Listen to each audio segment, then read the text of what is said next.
சபரிமலை ஐயப்பன் கோவிலில் நகை திருட்டு தொடர்பான வழக்கில் துவாரபாலகர் சிலையில் தாமிர தகடுகளை சிறப்பு புலனாய்வு குழுவினர் சேகரித்தனர். சபரிமலை ஐயப்பன் கோவில் கருவறை கதவுகள் துவாரபாலகரின் சிலைகளில் பதிக்கப்பட்டிருந்த 475 கிராம் தங்கம் காணாமல் போனது குறித்து சிறப்பு புலனாய்வு குழு விசாரித்து வருகிறது. இது தொடர்பாக உன்னிகிருஷ்ணன் பொட்டி மற்றும் சபரிமலை கோவிலின் முன்னாள் நிர்வாக அதிகாரி முராரி பாபு, சபரிமலை முன்னாள் செயல் அதிகாரி சுதீஷ்குமார் உள்ளிட்டோர் அடுத்தடுத்து கைது செய்யப்பட்டனர். அண்மையில் தேவசம் போர்டு முன்னாள் தலைவர் என் வாசுவிடம் விசாரணை மேற்கொண்ட SIT அதிகாரிகள் அவரையும் கைது செய்தனர். இது தொடர்பான விசாரணை தீவிரப்படுத்தப்பட்டுள்ள நிலையில் சபரிமலை கோவிலுக்கு அதிகாரிகள் சென்றனர். கேரள உயர்நீதிமன்ற உத்தரவின்படி துவாரபாலகர் சிலையில் உள்ள தாமிர தகடுகளை அவர்கள் சேகரித்து ஆய்வு மேற்கொண்டனர்.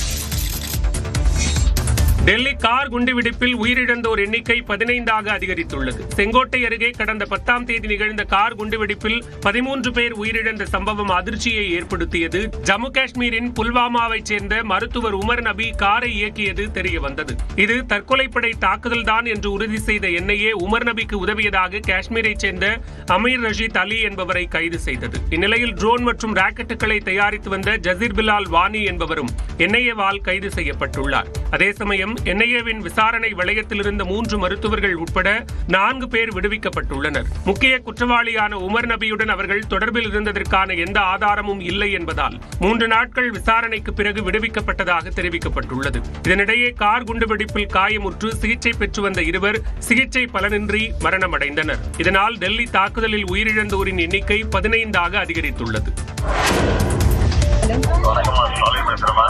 வணக்கம் சார்.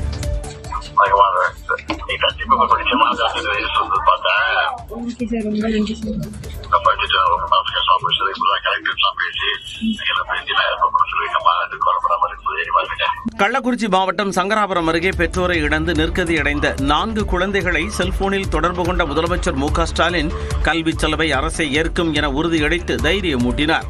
பூட்டை என்ற கிராமத்தைச் சேர்ந்த கமலக்கண்ணன் என்பவரின் மனைவி உயிரிழந்துவிட்ட நிலையில் 3 மகள்கள் 1 மகன் ஆகியோரை வளர்த்து வந்தார். சில மாதங்களாக உடல்நலக் குறைவால் அவதியடைந்த கமலக்கண்ணன் கடந்த 14ஆம் தேதி திடீரென உயிரிழந்தார். தந்தை பிரிந்த சோகத்தில் இருந்த பிள்ளைகள் அவரது உடலை அடக்கம் செய்ய பணமின்றி நிர்கதியாய் நின்றதைக் கண்டு கலங்கிய கிராம மக்கள் பணத்தை திரட்டி உடலை அடக்கம் செய்தனர். இந்நிலையில் வறுமை காரணமாக 3 மகள்களும் படிப்பை இடைநிறுத்தியதை அறிந்த முதலமைச்சர் அவர்களை தொடர்பு கொண்டு அரசு உறுதுணையாக இருக்கும் என்று நம்பிக்கை தெரிவித்தார்.